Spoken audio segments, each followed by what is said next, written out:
नमस्कार विद्यार्थियों, स्वागत है आपका एडवांस कोचिंग क्लासेस के इस यूट्यूब चैनल पर। विद्यार्थियों, हम केंद्रीय प्रवृत्ति की माप पढ़ रहे थे, जिसमें हमने माध्य टॉपिक पूर्ण कर लिया था। आज जो हम टॉपिक पढ़ रहे हैं वो हमारा है माध्यक। आज का हमारा जो प्रकरण है वो है माध्यक। देखिए, हमने माध्य जो पढ़ा था, समांतर माध्य पढ़ा था, समांतर माध्य पढ़ा था, वो गणितीय माध्य के अंतर्गत आता है।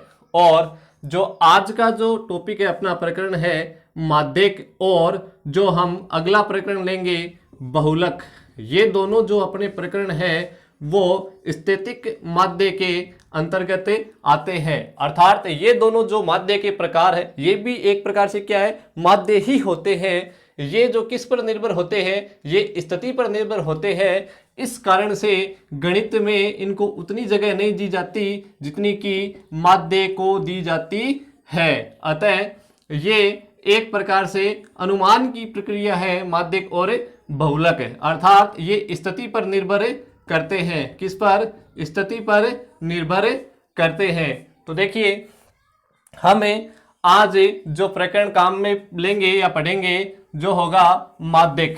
देखिए, जैसा कि मैंने आपको बताया, ये भी एक माध्य का ही रूप है, माध्यक, लेकिन इसमें जो तरीका है वो अलग होगा। एक उदाहरण के द्वारा हम इसे थोड़ा सा समझते हैं। देखिए, जैसे मान लो कुछ संख्याएं मैं यहाँ लिखता हूँ, 5, 7, 9, 11, 13।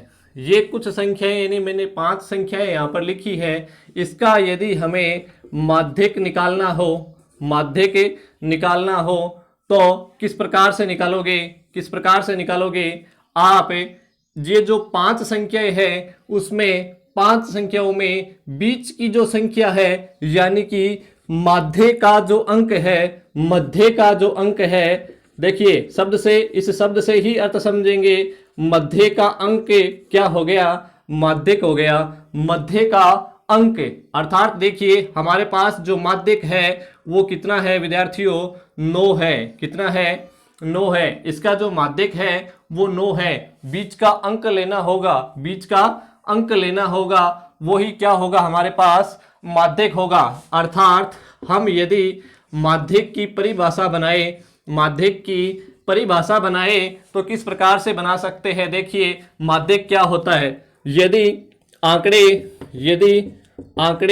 या श्रेणी, आंकड़े या श्रेणी हमारे पास आरोही क्रम में हो, आरोही क्रम में हो या अवरोही क्रम में हो, आरोही क्रम में हो या अवरोही क्रम में हो। देखिए, यहां बात मैंने यहां लिखी थी कि ये जो संख्या है जो मेरी लिखी हुई है, ये आरोही क्रम में लिखी हुई है। आरोही क्रम का मतलब हो गया बढ़ता क्रम, बढ़ता क्रम, और अवरोही क्रम का मतलब हो गया घटता क्रम, घटता क्रम। तो ध्यान दे, यहां मैंने दोनों शब्द लिए हैं, एक साथ लिए हैं। आप इसे आरोही क्रम में लिख सकते हो तो आप इसे अवरोही क्रम में भी लिख सकते हो। अवरोही क्रम कैसे, क्या फर्क है इसमें, क्यों फर्क नहीं पड़ता, वो समझेंगे। देखिए, आप यदि 9 देखते हो तो 1, 2, 3 तीसरे स्थान पर आता है जब इसे क्या लिखते हो? आरोही क्रम में। और जब इसे अवरोही क्रम में लिखते हो 1, 2, 3, अर्थात दोनों ओर से देखिए ये तीसरे स्थान पर है, यानी कि बीच के स्थान पर है। अर्थात जो बीच की संख्या है वो किसी भी साइड से आओ आप, बाएं से या दाएं से, तो दोनों में बीच में ही होगी। इसका मतलब आप अवरोही भी लिख सकते हो और आरोही भी लिख सकते हो। एक परंपरागत तरीके से चलना हमारे लिए कोई आवश्यक नहीं है, तो आप आरोही भी अवरोही भी लिख सकते हो। तो आंकड़े यदि आरोही अवरोही श्रेणी में हो लिखे हो तो जो बीच का पद है उनका मध्य का जो संख्या है, मध्य की संख्या, मध्य की संख्या क्या कहलाएगी? क्या कहलाएगी? माध्य के कहलाएगी, माध्य के कहलाएगी। ठीक है। आंकड़े या श्रेणी यदि आरोही अवरोही क्रम में हो, क्रम में हो तो वह संख्या तो मध्य की संख्या माध्य के कहलाएगी। माध्य की संख्या क्या कहलाएगी? माध्यक कहलाएगी। इस प्रकार से हम माध्यक की परिभाषा समझते हैं, ले सकते हैं। ये क्या हो जाएगी? माध्यक की परिभाषा हो जाएगी। अब देखिए, हमने जो माध्य सीखा था माध्य जो सीखा था उसका मतलब था राशियों का योग बटे राशियों की संख्या, राशियों का योग बटे राशियों की संख्या, ये अर्थ होता था राशियों की संख्या। यदि हम इन संख्याओं का सभी का योग करें और उनमें राशियों की संख्या का भाग लगाए तो देखिए उसका भी जो आंसर है 5, 7, 9, 11, 13 और इसमें 5 का भाग लगा देंगे क्योंकि ये 5 संख्या है, तो उसका भी जो आंसर है वो कितना प्राप्त होता है, 9 प्राप्त होता है। तो देखिए यहां हमने एक समानता पाई है कि माध्यक भी 9 है और माध्य भी 9 है। ये क्या हुआ, ये तो समान हो गया। तो हर बार क्या ये समान होता है? प्रश्न ये होता है कि क्या हर बार समान होता है? हर बार समान होता है माध्य और माध्यक? यदि समान होता तो हम नहीं पढ़ते, यदि समान होता तो माध्यक नहीं पढ़ते। ये हर बार समान नहीं होता है। तो यहां ये समान क्यों हुआ है? यहां समान इसलिए हुआ है क्योंकि जो ये आंकड़े हमने लिए हैं वो एक निश्चित अंतराल के बाद है, निश्चित अंतराल है इनके बीच का। इसी कारण से ये क्या है, एक समान हमारे पास जो संख्या प्राप्त हुई है वो 9 अर्थात माध्यक और माध्य समान प्राप्त हुआ है। तो देखिए आपके जो माध्यक निकालने का तरीका रहेगा वो क्या रहेगा, बीच की संख्या निकालने से, यानी कि बीच की जो संख्या प्राप्त करने से जो संख्या हमें देखिए प्राप्त होती है बीच से, वो क्या हो जाएगी, हमारी माध्यक प्राप्त हो जाएगी। अब देखते हैं, अब आपके एक प्रश्न दिमाग में आता होगा कि सर ये जो संख्याएं थी 5 संख्याएं थी, इसलिए आपने तीसरी संख्या बीच में ले ली।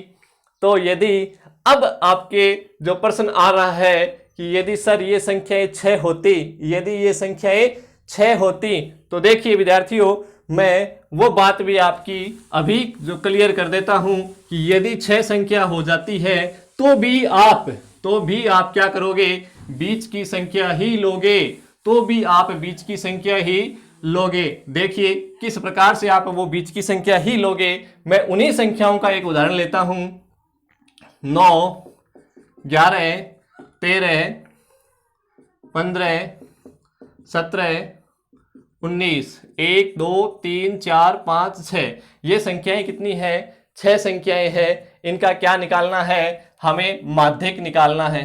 क्या निकालना है, माध्यक निकालना है। तो माध्यक में हमने पढ़ा था मध्य का जो अंक होता है वो ही क्या होता है, माध्यक होता है। तो माध्यक निकालने के लिए इसमें बीच की संख्या पर कैसे जाए, तो देखिए यदि माध्यक हमें निकालना हो तो हमारे पास देखिए माध्यक यदि हमें निकालना हो तो यदि सम संख्या हो, पहले हमने पढ़ा था कि विषम संख्याएं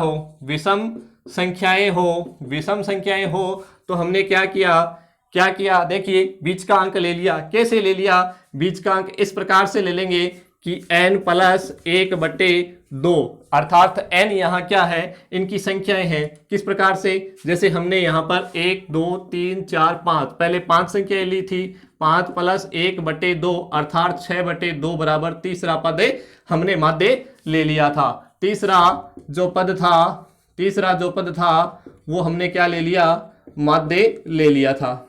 अब बात समझेंगे, जब हमारे पास क्या हो, सम संख्याएं हो, जब हमारे पास क्या हो, सम संख्या हो तो क्या करेंगे।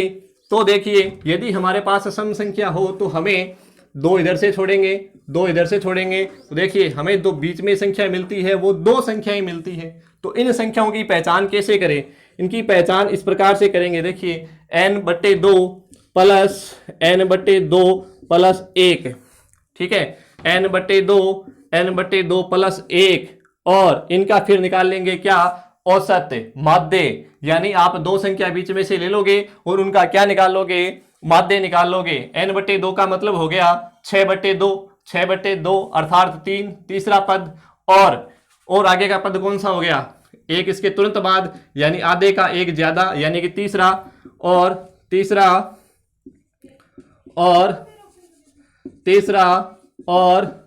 चौथा पद बटे 2, दोनों का क्या निकालेंगे, औसत निकालेंगे। क्या निकालेंगे, औसत निकालेंगे। तो औसत किस प्रकार से निकालेंगे, देखिए तीसरा और चौथा यानी कि 13 + 15, दोनों को जोड़ेंगे और 2 का भाग लगाएंगे तो देखिए ये कितने हो गए 28/2 बराबर इनका जो माध्यक हो गया वो हो गया 14। तो देखिए आप क्या करोगे, यदि आपके पास असम संख्या हो तो ऐसा आप कर सकते हो कि आधे पद कर ले और उसके एक अगला पद ले ले और उसमें से क्या करे, दोनों का औसत निकाल ले। इस प्रकार आप कर सकते हो। ठीक है सर, समझ में आ गया ये हमारी बातें। देखिए आप इस प्रकार से दोनों का सम विषम का निकाल सकते हो। लेकिन अब मैं जो आपको बात बताने जा रहा हूं वो अलग होगी विद्यार्थियों, वो बात अलग होगी। देखिए जो स्पेशल बात है जो आपको किताबों में नहीं मिलेगी, जो आपको किताबों में नहीं मिलेगी वही बात मैं आपको बताने जा रहा हूं। तो देखिए जो आपके पास विशेष जो आया है वो यहां समझने वाली बात है कि मैं यहां क्या प्रयोग कर रहा हूं। देखिए यहां जो बात है n+1/2, यहां मैंने सम में और विषम में दोनों में एक ही सूत्र जो प्रयोग करना है वो बनाया है। देखिए n+1/2 यहां हम यही सूत्र प्रयोग में ले रहे हैं। देखिए n+1/2, देखिए n कितना है, n हमारे पास यहां है 6 + 1/2, तो हमारे पास संख्याएं कितनी हुई 7/2, अर्थात हमारे पास इसका उत्तर जो आया वो 3.5 आया। अब देखिए 3.5 का मतलब हो गया तीसरा पद भी नहीं है और चौथा पद भी नहीं है। 3.5 आया मतलब तीसरा पद भी नहीं है, चौथा पद भी नहीं है, अर्थात हम क्या करेंगे, देखिए तीसरा पद प्लस 3.5 आया है तो हम क्या लेंगे, चौथा पद। तीसरा पद हम लेंगे, तीसरा पद प्लस हम लेंगे चौथा पद, दोनों लेंगे और दोनों का क्या निकालेंगे, औसत निकालेंगे विद्यार्थियों। दोनों का क्या निकालेंगे, औसत निकालेंगे। तो देखिए हमने एक ही सूत्र ले लिया, दोनों का एक ही सूत्र ले लिया, n+1/2। यहां से हम पकड़ लेंगे, हमेशा ऐसा ही होगा। देखिए n+1/2 हमने 3.5 पकड़ा, 3.5 मतलब तीसरा और चौथा, दोनों का क्या निकालेंगे, औसत निकालेंगे। तो तीसरा और चौथा हमारे पास हो गया, देखिए 13+15/2 वही 28/2 बराबर कितना आ गया, 14। देखिए हमने एक ही सूत्र से दोनों सवाल हल कर लिए, सम भी विषम भी। ये बातें विद्यार्थियों किताबों में आपको नहीं मिलेगी। यदि बात पसंद आई हो तो एक बार लाइक जरूर कर देना वीडियो देखते वक्त। ठीक है, ये बात अलग है, किताबों में आपको नहीं मिलेगी। देखिए बहुत कम जगह पढ़ाई जाती है ऐसी बातें। आप देखिए एक ही सूत्र से हम दोनों हल कर सकते हैं। अब देखिए ये जो हमने आंकड़े जो पढ़े हैं, ये अवर्गीकृत आंकड़े थे जिनको वर्गीकृत नहीं किया गया है। वर्गीकृत का मतलब जो हमने माध्य लास्ट में पढ़ा था उसमें देखिए वर्ग दिया हुआ था, आवर्ती दी हुई थी, तो वो वर्गीकृत थे। ये जो आंकड़े थे अवर्गीकृत श्रेणी से है। ठीक है, अब हम एक पाठ्य पुस्तक का उदाहरण लेते हैं। देखिए उदाहरण हमारे पास है जो संख्याएं हैं 25, 34, 33, 13, 20, 26, 36, 28, 19 और 34। इनका क्या निकालेंगे, माध्यक निकालेंगे। तो माध्यक निकालने के लिए आप इसे सर्वप्रथम आरोही या अवरोही क्रम में लिख लोगे। आरोही क्रम में लिखने पर मैंने यहां इनको आरोही क्रम में लिखा है। देखिए आरोही क्रम में लिखते हैं तो यानी कि हमारे पास हो गया कौन सा, बढ़ता क्रम, संख्याओं का बढ़ता क्रम, छोटे से बड़े का क्रम। सबसे पहले छोटी संख्याएं हम देखते हैं तो हमारे पास यहाँ छोटी संख्याएं हो गई 19, उससे बड़ी संख्या हम देखते हैं तो ये हो गई हमारे पास 20, उससे बड़ी संख्या हम देखते हैं तो 25, उससे बड़ी संख्या हम देखते हैं तो 26, उससे बड़ी देखते हैं तो 28, इससे देखो छोटी एक 13 भी है, ये 13। तो 28 के बाद में हम जब देखते हैं तो हमें संख्या मिलती है 33, 34 और 36। गिनेंगे 1 2 3 4 5 6 7 8 9 10। कितने विद्यार्थी, विद्यार्थियों ये जो संख्याएं हैं 10 संख्याएं हैं अर्थात सम संख्याएं हैं। जैसे कि मैंने आपको तरीका बताया कि यहां क्या हो गया n प्लस 1/2 n प्लस 1/2 अर्थात n का मान यहां कितना हो गया, यहां n कितना है देखेंगे, यहां n बराबर है 10, यहां n बराबर है 10, संख्याएं कितनी है 10, तो n का मान हो गया 10 प्लस 1/2 अर्थात 11/2 बराबर 11 में 2 का भाग लगाएंगे, पांचवा और छठा पद अर्थात क्या होगा विद्यार्थियों, अर्थात पांचवा पद प्लस छठा पद बटे दो पांचवा पद। देखिए पांचवा पद क्या है, पांचवा पद 1 2 3 4 5, ये 5 और ये छठा पद यानी कि 20 प्लस नहीं सॉरी ये नहीं लेंगे हम, इस आरोही क्रम में से लेंगे तो 1 2 3 4 5 6 हमारे पास दो संख्या हो गई 26 प्लस 28/2, तो ये जो संख्याएं हैं इनका योग हो गया कितना 27, 54 और 2 का भाग लगाएंगे तो हमारे पास इसका आंसर जो आ जाएगा वो 27 आ जाएगा। अर्थात जो माध्यक हमें मिला है, हमें जो माध्यक प्राप्त हुआ है वो कितना प्राप्त हुआ है 27 प्राप्त हुआ है। माध्यक जो हमारे पास प्राप्त हुआ है वो 27 प्राप्त हुआ है। तो इस प्रकार से आप एक ही सूत्र से दोनों प्रकार के सम और विषम के उदाहरण हल कर सकते हो। तो आगे विद्यार्थियों ये भी देखिए, एक जो उदाहरण था जो मैंने बताया है आपको, ये अवर्गीकृत संख्याओं का था। अब अवर्गीकृत बारंबारता सारणी का यदि सवाल दिया हो तो वो भी हमें साथ में पढ़ते हैं। तो देखिए हमारे पास किसी विद्यार्थी के प्राप्तांक दिए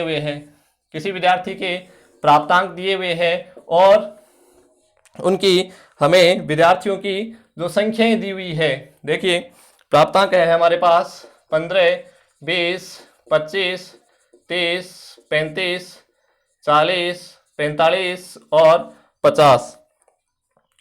जो बारंबारताएं दी हुई है, छात्रों की संख्या दी हुई है वो है 2, 8, 16, 26,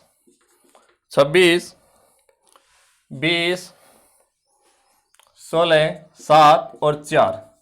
अब देखिए विद्यार्थियों यहां हमें वर्गीकृत का मतलब यहां यदि अंतराल आए, अंतराल नहीं है अवर्गीकृत है। देखिए अवर्गीकृत बारंबारता सारणी दे दी है, इससे हम यदि क्या निकाले माध्यक निकाले तो कैसे प्राप्त करेंगे। तो देखिए इसके लिए हमें ये जो सारणी दी हुई है एफ जो दिया हुआ है इससे हम क्या निकालेंगे, यहाँ एक कॉलम और बनाएंगे अपनी तरफ से बनाएंगे जिसका नाम होगा सी एफ जिसे बोलते हैं संचयी बारंबारता, अंग्रेजी में इसे क्यूमुलेटिव फ्रीक्वेंसी से प्रदर्शित किया जाता है, यानी कि इसे क्यूमुलेटिव फ्रीक्वेंसी कहते हैं। तो शॉर्ट में इसका नाम हो गया सी एफ। अब देखिए संचयी बारंबारता यदि हम पढ़ते हैं तो संचयी बारंबारता कैसे निकालेंगे, यानी कि हम इनका संचय करेंगे। तो देखिए 2 के 2 जो पहले है वैसे ही लिखेंगे। 8 कैसे लिखेंगे, 8 और 2 कितने हो गए 10। इस प्रकार से जोड़ेंगे 8 और 2 10 हो गए। देखिए यदि ये हम लिखते हैं 16 तो कैसे 16 को कैसे लिखेंगे 10 और 16 जोड़ेंगे तो हमारे पास कितने हो गए 26। 26 में फिर 26 जोड़ेंगे तो हमारे पास कितने हो गए 52। 52 को फिर 20 जोड़ेंगे, 52 में फिर 20 जोड़ेंगे तो ये हो गए 72। 72 में ये 16 जोड़ेंगे तो ये हो गए 88। 88 में 7 जोड़ेंगे तो ये हो गए 95 और इसमें 4 जोड़ेंगे तो ये हो गए 99। देखिए ये हमारा एक प्रकार से क्या था, इन बारंबारताओं का जोड़ था, योग था। तो इनका योग भी हमारे पास कितना हो जाएगा 99 हो जाएगा। देखिए जो संचयी बारंबारता की अंतिम संचयी बारंबारता है और जो बारंबारताओं का योग है अर्थात n है वो हमारे पास समान है। देखिए 99 ये हमारे पास क्या आ गई संचयी बारंबारता आ गई। अब इससे माध्य निकालेंगे तो कैसे निकालेंगे, देखिए यहाँ n/2, यहाँ हमने सूत्र का प्रयोग चेंज कर लिया, यहाँ n + 1/2 नहीं लेना है। जब आपको यहाँ बारंबारता सारणी दे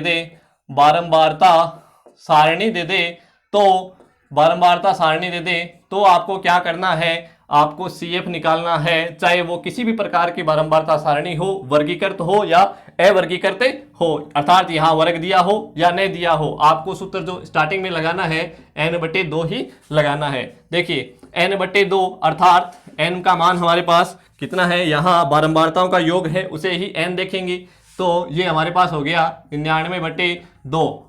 उत्तर इसके आगे 2 का भाग लगाएंगे तो 49.5 है, 49.5 है, 49.5 है।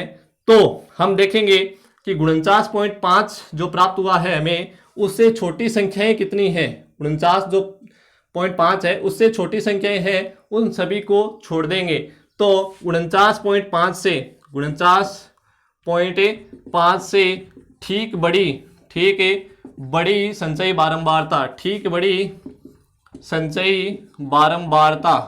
ठीक बड़ी संचयी बारंबारता देखेंगे कितनी है विद्यार्थियों, 52 है। कितनी है, 52 है। और यदि 52 है तो देखिए 52 के ठीक सामने जाएंगे तो हमें जो प्राप्तांक प्राप्त होगा वो 30 प्राप्त होगा, अर्थात यहीं से समझेंगे। देखिए 52 CF है अर्थात आधा हो गया n/2, यानी कि आधा हो गया। आधे से ठीक ऊपर संख्या ली है 52, 52 के ठीक सामने जाएंगे, जो प्राप्तांक हमें 30 प्राप्त हुआ है वो ही हमारा क्या है, मध्य अंक है, अर्थात क्या है, माध्यक है। अर्थात देखिए बारंबारता 52 है तो 52 के ठीक सामने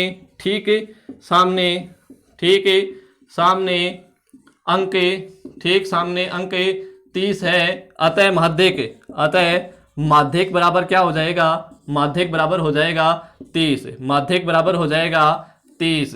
देखिए विद्यार्थियों 52 के ठीक सामने जो माध्यक लिखा हुआ है वो कितना हो गया, 30 हो गया। इसी प्रकार आप बारंबारता सारणी दी हुई हो तो इस प्रकार से इस वीडियो को पुनः देखकर आप इस प्रकार के सवालों को हल कर सकते हो। यदि आपको CF समझ में नहीं आई है तो एक बार मैं बता देता हूं, 2 लिखे हैं, 2 में से जोड़ेंगे। देखो इस प्रकार से जोड़ेंगे, ये जोड़ते चलेंगे, 26 26 52 52 20 72 16 88 88 7 95 95 4 99, इस प्रकार से जोड़े हैं हमने।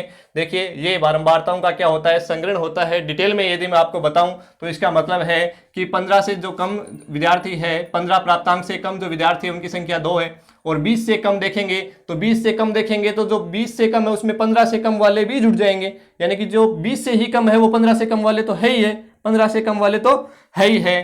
तो इसके बीच में कितना हो जाएगा, इसके बीच में हम देखेंगे तो 8 और 2 दोनों कम हो गए तो हमारे पास कितने हो गए, 10 प्राप्त हो गए। तो इस प्रकार का ये इसकी जो संचयी बारंबारता है इस प्रकार से निकाली जाती है। आगे जो हम सवाल हल करने जा रहे हैं विद्यार्थियों वो फिर माध्यक का ही सवाल है। जब आपको क्या दिया हो, वर्गीकृत आंकड़े दिए हुए हो, वर्गीकृत संख्याएं दी हुई हो, तो आप उस प्रकार का माध्यक इस प्रकार से निकाल सकते हैं।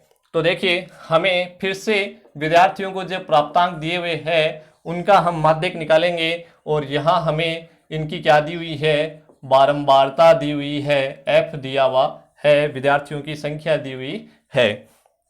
तो देखिए 0 से 10, 10 से 20, 20 से 30, 30 से 40 और 40 से 50, ये जो आंकड़े दिए हुए हैं, प्राप्तांक दिए हुए हैं, ये वर्गीकृत है, वर्गीकृत बारंबारता सारणी है, बारंबारता बंटन सारणी है, वर्गीकृत है, वर्ग किया हुआ है, इनका वर्ग दिया हुआ है, इसको वर्ग भी बोलते हैं, क्या बोलते हैं, वर्ग भी बोलते हैं। तो देखिए हमारे पास जो बारंबारता है इनकी 4, 28, 42, 20 और 6।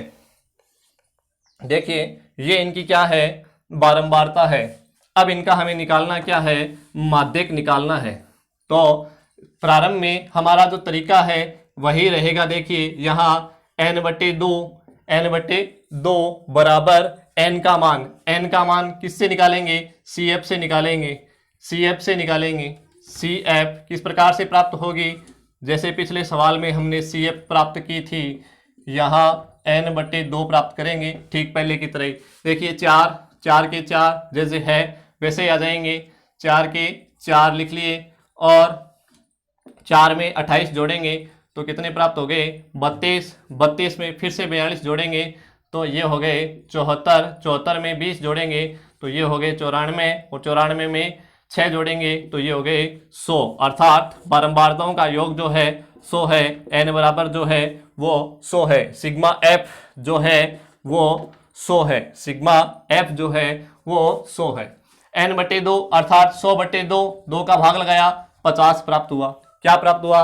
50 प्राप्त हुआ। अब 50 हमारे पास क्या है? n बटे 2 है, तो 50 से छोटी संख्याएं सारी छोड़ देंगे और ठीक बड़ी जो आ जाए 50 से वो संख्या हमें ले लेंगे। तो ठीक बड़ी जो संख्या प्राप्त हुई है वो हमारे पास क्या हुई है? ये 74 प्राप्त हुए है। तो 50 से ठीक बड़ी, 50 से ठीक बड़ी, ठीक है, बड़ी संख्या या ठीक बड़ी संचयी बारंबारता कितनी है? 74 है। 74 है। तो माध्यक वर्ग, तो माध्यक वर्ग, देखिए यहां पर हमें माध्य नहीं मिला है।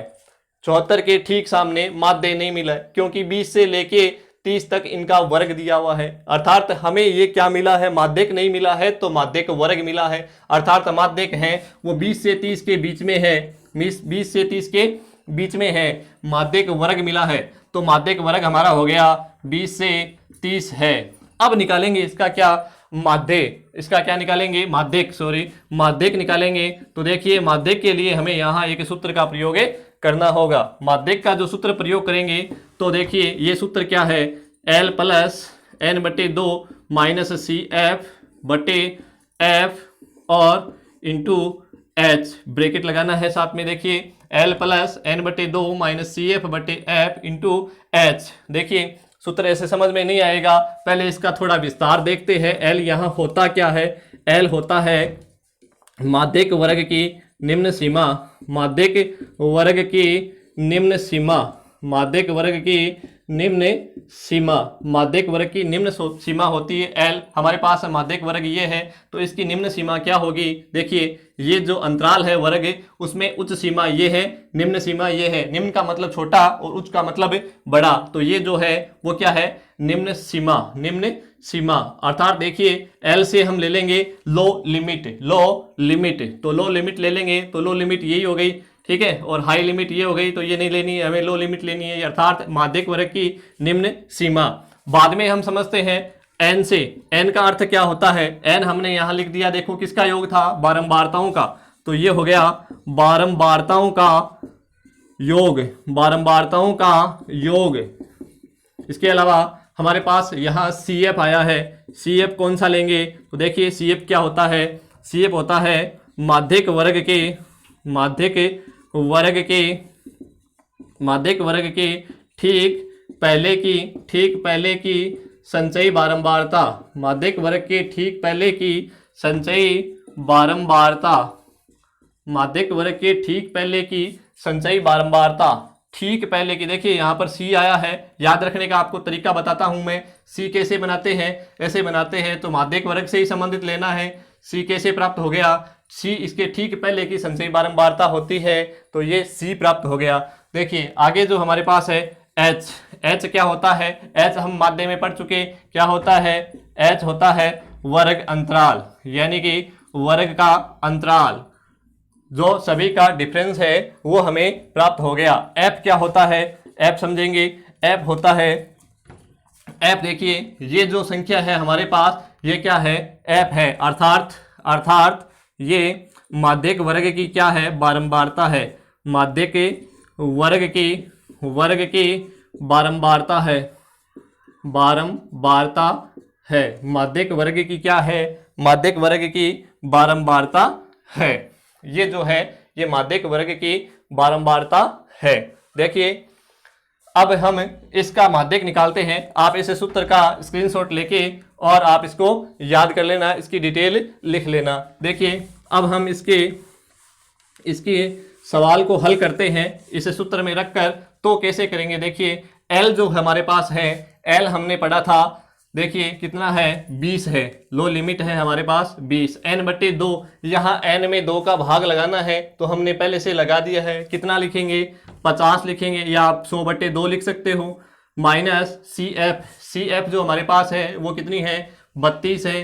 कितनी है? 32 है। F जो हमारे पास है, F कितनी है? 42 है, 42 है, इंटू H जो हमारे पास है, एच जो हमारे पास है वो कितना है, इनका अंतराल है। एच हमारे पास हो गया, इनका अंतराल कितना हो गया 10 का अंतराल है। तो हम इसे देखिए हल करते हैं तो हम बोर्डमास का नियम प्रयोग करेंगे। बोर्डमास का नियम प्रयोग करेंगे। देखिए बोर्डमास के नियम के अनुसार, मैं आपको बोर्डमास का नियम डिटेल में बाद में बताऊंगा, पहले आप इसको हल करेंगे तो छोटी सी बात समझ लीजिए। सबसे पहले हम इस ब्रैकेट को हल करेंगे, उसके बाद गुणा को हल करेंगे और उसके बाद लास्ट में प्लस को हल करेंगे। देखिए 20 प्लस 50 में से 32 घटाते हैं तो ये हमारे पास 18 बच गए और बटे 42 इंटू 10। देखिए क्रम देखिए, मैंने यहाँ सबसे पहले ब्रैकेट हल किया है, उसके बाद गुणा आ गया तो आप इसको पहले गुणा कर लो या इसमें भाग लगा दो, बटा में संख्या है तो देखिए आप इसको काट के छोटा भी कर सकते हो। हम इसको 6 के फाड़े से छोटा करते हैं तो 6 × 18 और 6 × 7 42। अब देखिए 20 प्लस 3 को 10 से गुणा कर देंगे, ऊपर वाली संख्या गुणा होगी तो ये हो गया 30/7। 30/7। अब देखिए हम यदि 20 में 20 प्लस 7 में 7 का भाग 30 में लगाते हैं तो कितना प्राप्त होता है, 7 4 बार बोलेंगे, 7 चौके 28, बच गए 2 और 2 0 लेंगे तो ये हो गए 20 और 7 दूनी 14, बच गए 6, 60 हो गए। तो 7 2 8 56 यानी 8 बार। तो हमारे पास इसका आंसर हो गया 4.28। तीसरे अंक भी निकाल सकते हो, जोड़ेंगे तो हमारे पास जो माध्यक प्राप्त होगा वो होगा 20 और 4 24.28, अर्थात 24.28 हमारे पास क्या आ जाएगा, माध्यक आ जाएगा। क्या आ जाएगा, माध्यक आ जाएगा। इस सवाल को देखकर आप विद्यार्थियों और अन्य अपने पाठ्य पुस्तक के सवालों का अभ्यास कर सकते हो। देखिए आपको जो माध्यक इसमें प्राप्त हुआ है इस सूत्र का प्रयोग करते हुए, तो आप इसका सूत्र का प्रयोग करते हुए इस प्रकार के जो वर्ग अंतराल के वर्गीकृत बारंबारता सारणी के जो सवाल है वो आप हल कर सकते हो। आप अभी तक ये जो सवाल नहीं हल किए हैं तो करके देखिए, माध्यक के सवाल भी हल करके देखिए। अगले वीडियो में हम बहुलक के साथ फिर मिलेंगे। यदि आपके माध्यक या माध्यम में से कुछ समझ में नहीं आया है तो आप उसे कमेंट बॉक्स में रखिए। आपका बहुत बहुत धन्यवाद, बहुत बहुत साधुवाद। वीडियो को अधिक से अधिक शेयर कीजिए और सब्सक्राइब कीजिए। बहुत बहुत धन्यवाद।